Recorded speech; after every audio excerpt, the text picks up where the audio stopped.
হায়দ্রাবাদে এসেছি আর চারমিনার ঘুরতে যাব না, সেটা আবার কখনো হয়? দেখো আমরা চারমিনারে চলেও এসেছি, আর এখানে দেখো ব্যাগ থেকে শুরু করে জামা কাপড়, জুতো, জুয়েলারি, খাবার দাবার, ঘরের যাবতীয় জিনিসপত্র এখানে পাওয়া যাচ্ছে। এখানে সমস্ত জিনিসের এখানে সমস্ত জিনিসের দাম বাড়িয়ে বলে, বাট সেটা বার্গেনিং করে কমিয়ে কিনতে হয়। এক একটা জিনিসেরই জামা কাপড়েরই কত দোকান, আর জুয়েলারির তো শেষ নেই।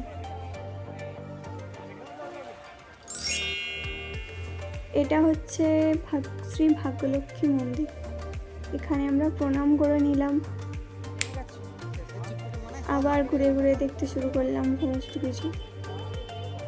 সমস্ত কিছু দেখে মনে হচ্ছে কিনি, কিন্তু এই যে চারমিনার, তোমরা অনেকেই এখানে এসেছো, ঘুরেছো, তোমরা অনেকেই জানো।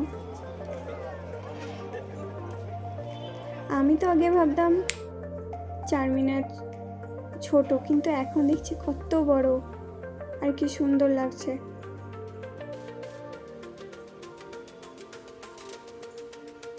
তো আমরা একটা জিনিসও কিনে নিয়েছি, এবার আমরা বাড়ি যাব। টাটা।